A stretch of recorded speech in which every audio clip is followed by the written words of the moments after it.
Ça vient très tôt dans son travail, effectivement. Elle parle très tôt, dès les années 60, de faire des sculptures architecture, des parcs, des maisons. Elle visite très tôt dans sa vie le parc Güell à Barcelone, très impressionnée par le travail de Gaudi.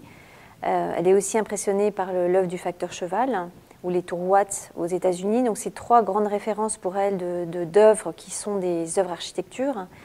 Et donc dès la fin des années 50, en fait, elle a, je pense, déjà cette idée de rivaliser avec ses œuvres, enfin, de faire quelque chose qui soit équivalent.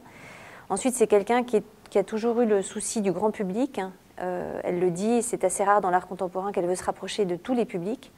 Et donc, par définition, mettre les œuvres dans l'espace public, ça permet de toucher des gens autres que les gens qui vont dans les musées ou même les collectionneurs privés. Donc c'est une des rares artistes à s'intéresser à cette question-là. Et donc les deux, en fait, les deux volontés vont se rejoindre, c'est-à-dire l'idée de rivaliser avec ces grands parcs de sculptures architecturaux qu'elle a vus dans sa vie, et l'idée de rencontrer un nouveau public, vont donner lieu à ces œuvres qui sont des sculptures architecture et qu'elle va développer donc tout au long de sa vie, de la fin des années 60 jusqu'à son décès, et qui vont prendre la forme soit de petites maisons individuelles ou de maisons destinées quelquefois à des enfants, donc des espèces d'espaces ludiques dans lesquels on peut pénétrer, soit quelquefois des vraies maisons dans lesquelles on peut vivre, soit un assemblage de différentes maisons qui vont donner lieu finalement à des parcs de sculptures, hein, qui sont aussi des parcs architecturaux, puisqu'à chaque fois ces sculptures ont la taille de maisons.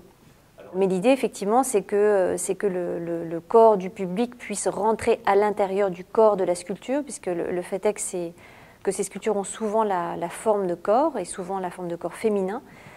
Donc il y a cette idée, effectivement, très organique ou très physiologique d'accueillir le public à l'intérieur de l'art, à l'intérieur de la sculpture. Je pense par exemple aux maisons pour les enfants.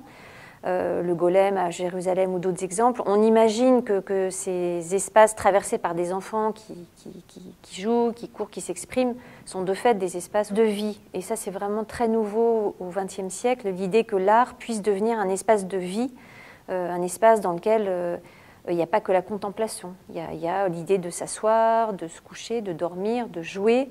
Elle pense l'œuvre dans l'espace public exactement comme les gens du XVIIe au XIXe ou dans toute l'histoire de l'art ont pensé l'œuvre dans l'espace public. C'est-à-dire c'est une œuvre qui doit être solide, qui va être touchée. Donc elle ne travaille pas avec le bronze, elle travaille avec le ciment ou le béton peint. Donc elle prend en compte cette donnée en fait, de la confrontation avec l'espace public. Donc c'est quelqu'un qui se coltine littéralement des questions techniques, des questions d'interactivité de manière très précise.